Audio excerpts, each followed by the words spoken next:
A Câmara vai analisar emendas sobre o Fundeb e o FCDF no projeto de arcabouço fiscal.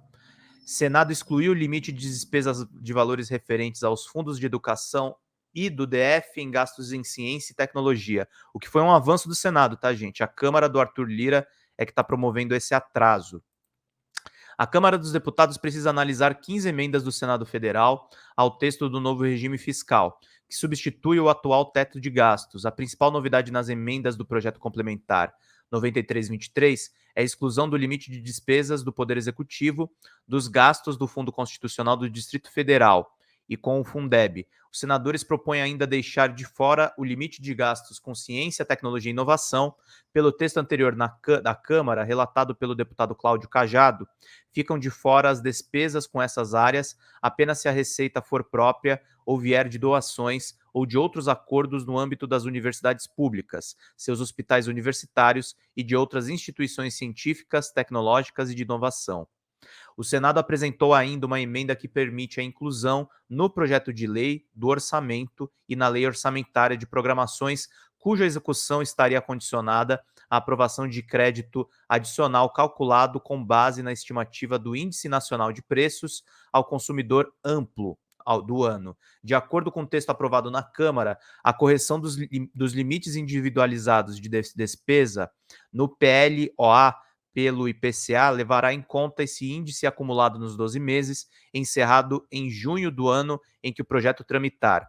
Assim, por exemplo, o PLOA de 2024 será corrigido pelo IPCA de julho de 2022 e a junho de 2023. O texto permite, no entanto, que em 2024, após a apuração efetiva do IPCA de 2023, se houver diferença maior em relação ao índice utilizado, o Congresso abra créditos adicionais equivalentes à aplicação dessa diferença sobre o orçamento autorizado.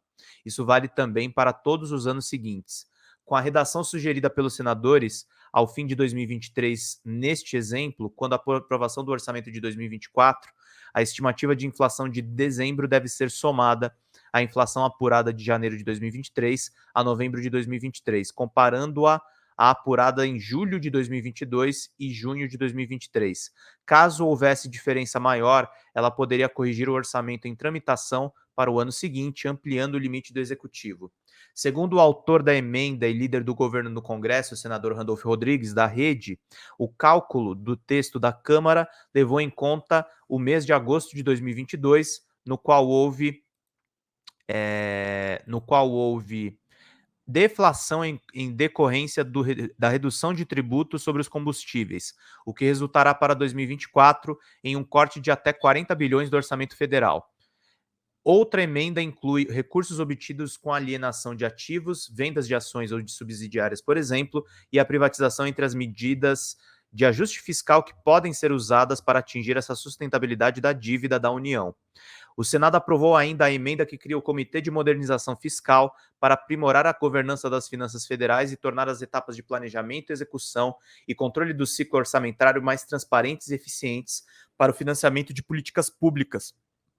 Esse comitê não terá caráter deliberativo e será composto por um representante de um dos seguintes órgãos: Ministério da Fazenda, Ministério do Planejamento e Orçamento, Câmara dos Deputados, Senado Federal e Tribunal de Contas da União, TCU.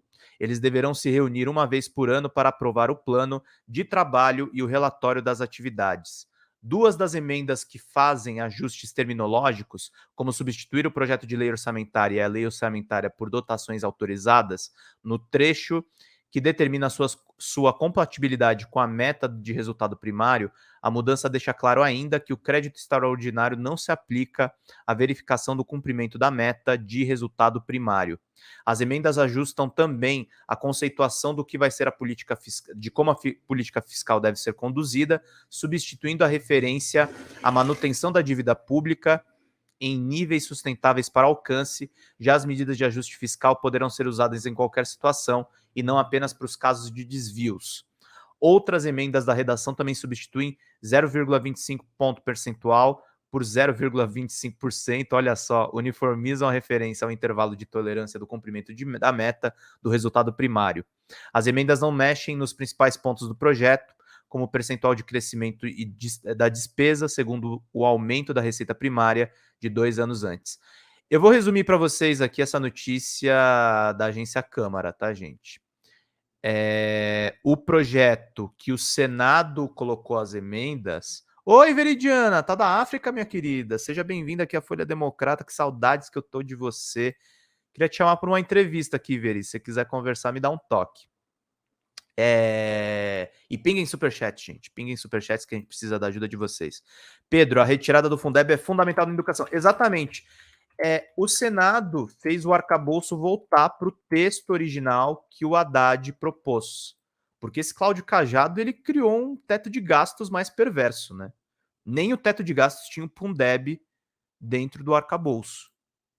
Então, tá se alinhando, agora tem uma pressão para que o Lira não tire essas emendas. É uma vitória do governo, é uma boa vitória do governo, e é importante aí para a gente continuar acompanhando. Galera,